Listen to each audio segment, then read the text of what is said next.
7 வயசுல அவர் வந்து ஸ்கூலுக்கு போறாரு. அப்ப ஸ்கூலுக்கு போகும்போது அதுக்கு பக்கத்துல பாதிரியார் அவர் ஒரு 50 பேரை வச்சுக்கிட்டு பாடம் சொல்லி கொடுக்குறாரு. என்ன பாடம்ங்கிறது கல்லை பத்தி சொல்லுதாருங்க.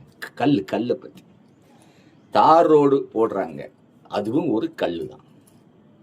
சலவை தொழிலாளி துவைக்கிறாரு, மொந்துன்னு தொப்புன்னு, அதுவும் ஒரு கல்லு தான்.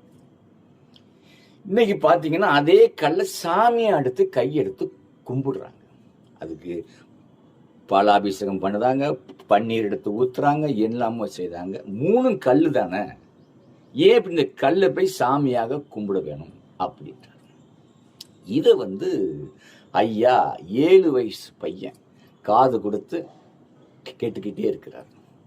அப்படி கிட்ட போறாரு, கையெடுத்து கும்பிடுறாரு.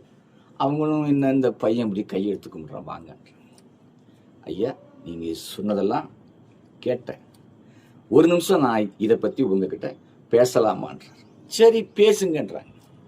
இவரு பேசுறார். ஐயா கல்லை பத்தி சொன்னீங்க, 3 கல். நான் பெண்ணை பற்றி சொல்றேன் ஐயா, 3 பெண்ணியாங்க. என்னடா 3 பெண்? தாய், நம்மை பெற்றெடுத்தவள் ஒரு பெண்மணி தாய், அவளும் ஒரு பெண்.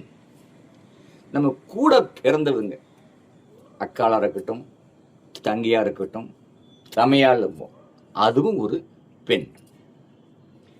அடுத்தால ஒருவர் தாலி கட்டுறார், மனைவி, அதுவும் ஒரு பெண். இந்த 3 பெண்களுக்கும் 3 விதமாக அன்பு பாசங்களை கொடுக்கின்றார்கள். 3 கல்லை பற்றி சொன்னீங்க, நான் 3 பெண்ணை பற்றி சொல்றேன். இப்ப இந்த 3 பெண்களுக்கு உள்ள வித்தியாசங்களை நீங்க சொல்லுங்க போது அவருக்கு ஒண்ணுமே புரியல. 3 பெண்ணு தான், ஆனா அந்த 3 பெண்களையும் நாம் என்ன மாதிரி உறவுகளை கொண்டாடுகிறோம், அதே மாதிரிதான் கல்லும் அப்படின்னு சொல்லும்போது அந்த சாமியாருக்கு ஒன்றும் புரியல. அப்போ கேட்கிறாரு பக்கத்துல, இது யார் இந்த பையன் கேட்கும்போது அங்க உள்ள ஆளுக்கு சொல்லலாம், இவர் வந்து ஜமீன்தாருடைய மகன், உக்கிரவாண்டி தேவருடைய மகன். அந்த பாதிரியாருக்கு ஒன்றும் புரியல. அப்படியே அங்க இருந்து அவருடைய கையை பிடிக்கிறார்.